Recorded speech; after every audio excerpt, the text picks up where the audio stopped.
More numbers and more rants on today's Unnamed Real Estate Podcast.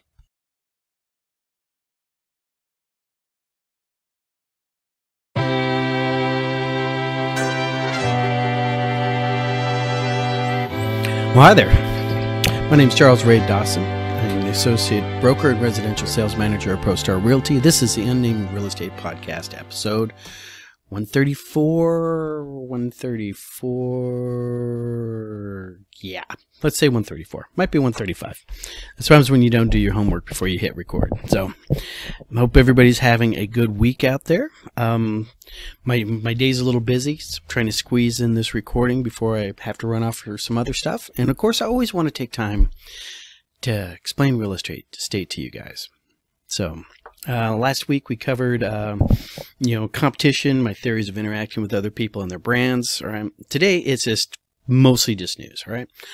We had report come out earlier this week on the 3rd, and talking about how real estate prices have hit a 23-year high in certain areas. All right.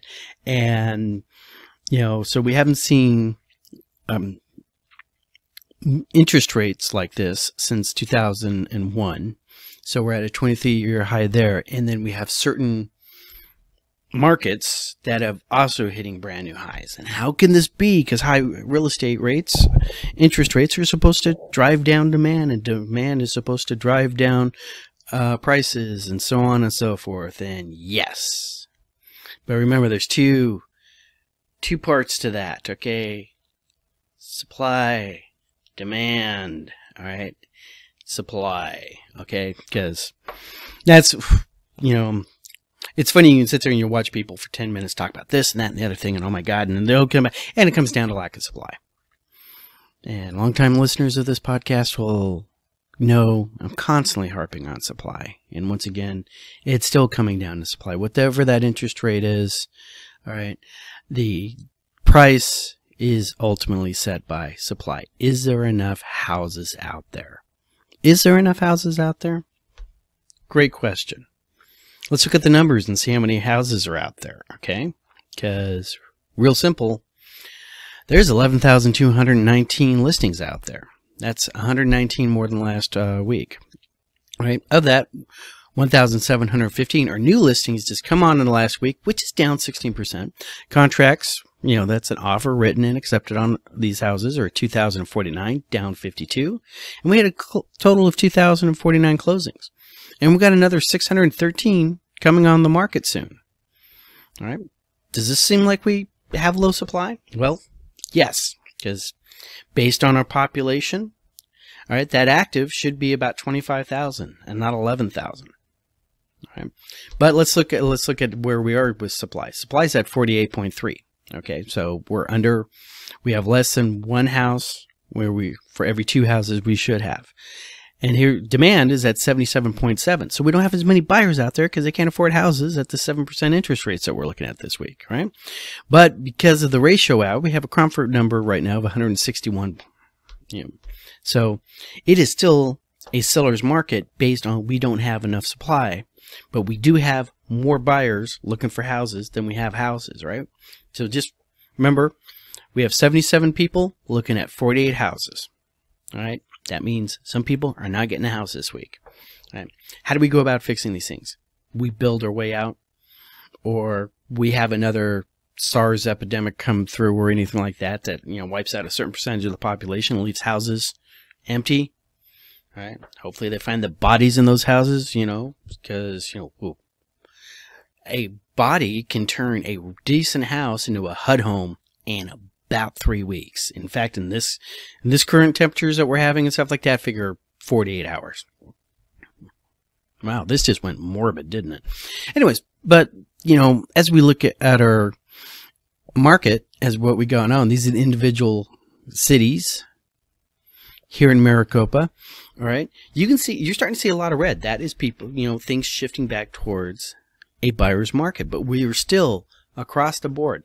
Queen Creek is now down to a balanced market. If you remember last week, they were right there on the bubble, still technically a seller's market, mathematically, right? But they have slipped down into a balanced market. No winners or losers there.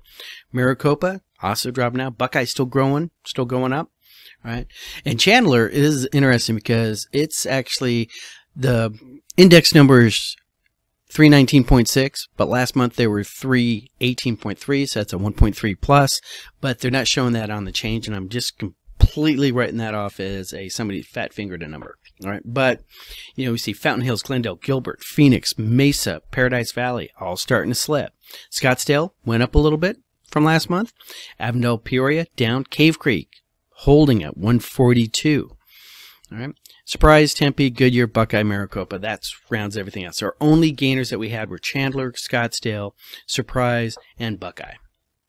All right. So we've been seeing this trend start about the last month or so, but there's also a seasonality that goes on. This is the hot time of the year. A lot of things don't happen during the hot time of the year. All right. So what can we take from this? Once again, all boils down to these two numbers right here, 48 and 77. All right. Historically balanced market. All right. That should be 100. That should be 100. We should have the same, you know, this historical amount of buyers chasing the historical amount of houses. Right. That would give us a Crawford number of 100. Would be ones across the board. So let's break back to our, you know, just to show you the impact a 7% interest rate is. They had some numbers. I wrote them down so I can quote them off to you. If you we're buying $1 million house. Now the guy who wrote this is in California, so that explains the $1 million house, right? And you had $200,000 to put down on it, 20% down at 7%. Your monthly payment for just principal and interest would be $5,322.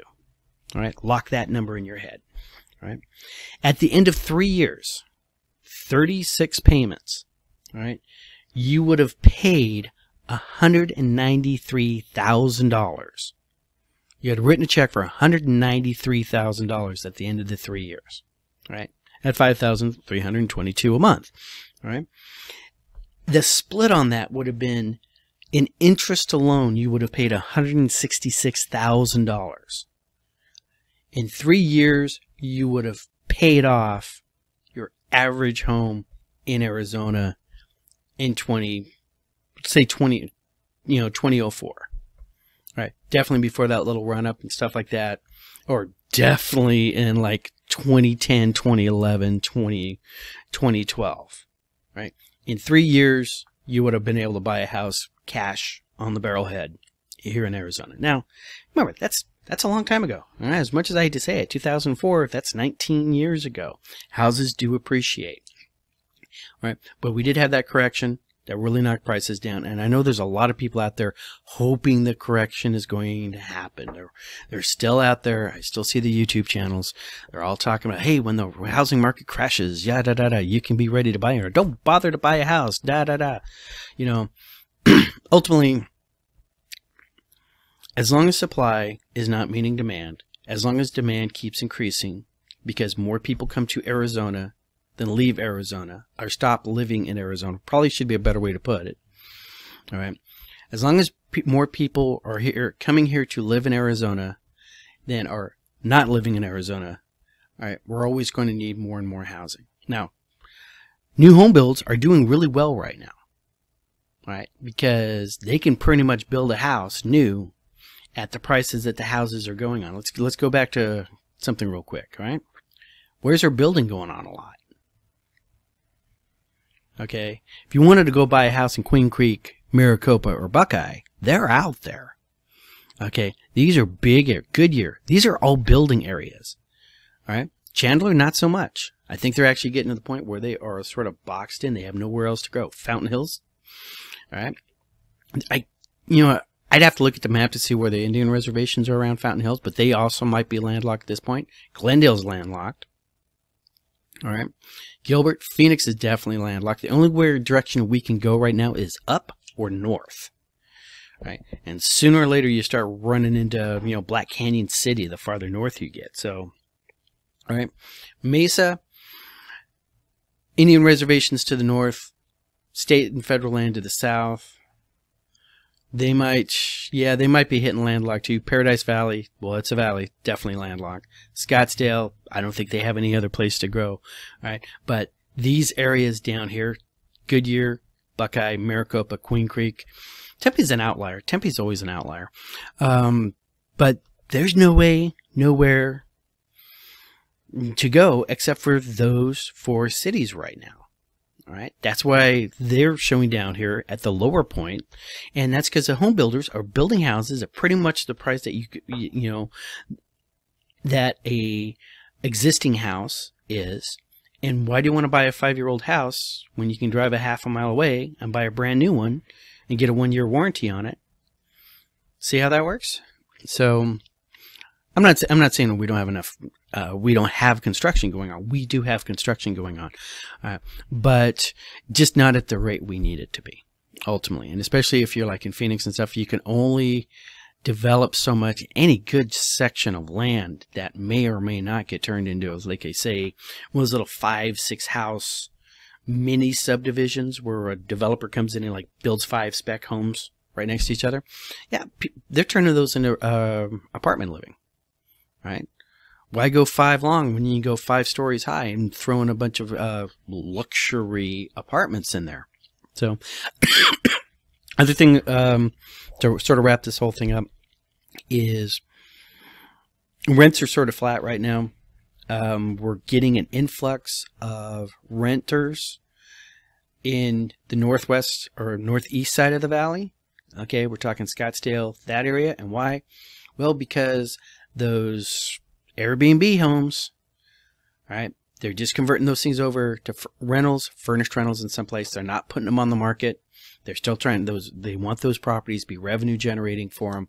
And so they're going to put it, maybe rent it out for a year. The Airbnb market comes back. Then you just, let that one lease expire and turn it back into an Airbnb. So we're not going to be able to look there for the influx of houses. All right. Sort of hoping to see that. I think I discussed that a couple episodes ago. But it's not happened. So how do we make housing affordable in Phoenix? All right. Well, I don't think we're ever going to see 2s and 3s in interest rates again. And if you did see 2, 3s in interest rates, I think that would just kick home prices up even more than they are now. All right. Ultimately, more people suddenly being able to qualify, increasing demand. There goes your price point again. We're almost at and I keep thinking south side of Phoenix. All right. South Mountain area. There's land down there that is Phoenix land. There's still some agriculture in there. You still got some big 5-10 acre lots in there. Those things could get built up, returned into something. They need to start working on the north-south corridors a little bit better. But I get, one of my concerns, and I've been saying this for the longest time, and one of my concerns I have right now is that we're turning into a 2-tier class country right now, and it's going to be owners and tenants. Right, we're creating a tenant class, and the big step towards wealth for the middle class has always been home ownership. And that's the one savings account pretty much anybody could make sure that they could put money into. And then next thing you know, HELOCs came out and screwed that all up. But and the only thing that might save us, and I just had this thought, which is what that pause was, is with the rise of telecom and basically you can live anywhere in the country. I was just talking to a medical worker today, and her plan is hopefully in the next 2 years she will be able to practice her profession anywhere in the country, right? Which means she can move back to Ohio or wherever the hell she's from. All right, and it'd be interesting if you were a small town, one of those small dying towns that historically since the 1940s have been dying because kids grow up, they graduate high school, they leave for college, and they never come back. Well, now those kids can start coming back because they develop the skill sets. As long as that city and locality has decent, internet, now those kids can come home to work. Maybe keep an eye on mom and dad, right? So we might be seeing that return to small town living here. That's an interesting conversation. What's that going to do for Phoenix? So just talking off the top of my head,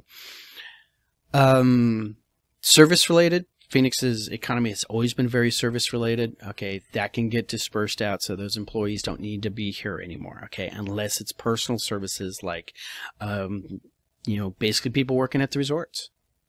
All right. Medical professions that require hands-on, nursing, healthcare services, that kind of stuff.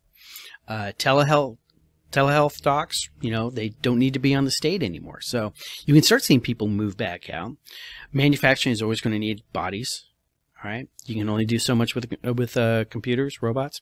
That actually reminds me of, just to wrap this up, because not that I'm rambling, but I need to keep this short. But this is something else I really wanted to talk about. If you remember 2 weeks ago, I had a conversation with you about AI and that impact of AI removing the human element. In that case, it was a child abuse case in Japan. All right, and how we're seeing AI. Over the last week, I've had another example of that. All right, young man, he is a pharmacy tech. So hold on. Wow, suddenly having a hairball attack or something. So, young man, pharmacy tech, veteran, and 50% disabled. All right, not giving the names out, so this isn't a HIPAA violation, you guys. But, and I asked him, hey, have you applied down at the VA? He goes, yeah, I applied down there a year and a half ago. Never got called back. And I happened to be in an area where I knew we had a VA employee, like right there. So I was like, hey, go over here. So-and-so here, we'll call him Joey. Joey here tried to he's pharmacy tech. He applied at the VA. What's going on? And she goes, oh, well, you went online and filled out the forms, right? He goes, yeah. He goes, well, you did that all, that's completely wrong. That's not how you get a job at the VA anymore. I'm like, whoa, interesting. All right. We're supposed to have all that online, type your name in, fair, equitable, da-da-da-da-da-da-da. So apparently, long story short, and this has been confirmed to my sister, who is also a VA employee at another VA hospital location, is HR, those gals, okay, over in HR, just like the Child Protective Services in Japan, took their work and they outsourced it to the computer. And the computer has been sitting there reading resumes, because computers are smart, and not understanding what the hell it's reading. Right? It's looking for buzzwords, and if it can't find the buzzwords, you don't know what you're talking about. All right? Because you're not using the proper buzzwords. All right? So any of you guys out there, this is a little government secret, all right? This is a secret government does not want you to know. Now, I'm not going to say lie, like this lady, not my sister, told him, all right? But look at the job requirement. Cut and paste the job requirement into your resume exactly, and then send it off. Computer is going to look at it. It says, well, your score's 100% because you used every word we wanted to see, and they'll call you in for a freaking interview. All right? And the reason why they'll call you in for the interview, because that means Sally, HR worker, will actually get bing and turn off the Candy Crush or Solitaire, whatever she's playing on her government, computer. Look, the computer has actually sent us somebody, and then actually call you in for the interview. All right? This is what happens when you outsource human beings to IT stuff. All right? And I'm saying that ultimately in response to this article I just read from Inman, was talking about how in the next 5 years you have to have AI on your side to be a real estate agent, and you're going to have AI assistants. And the AIs are going to be writing your listing descriptions. The AIs are going to be having conversations with your clients for you, so you don't have to talk to those nasty clients who are going to ask you silly questions and maybe call you up crying one day, and Rosie the robot will sit there going, there, girl, it will be okay. So, is this the kind of future you guys all want? Is this the kind of real estate transactions you guys all want to have? All right. Do you want the kind, caring sensitivity of the DMV matched with the efficiency of those little scanners when you're checking out your groceries at Fry's? Comment in the show notes below. All right. So while you're commenting, look over there.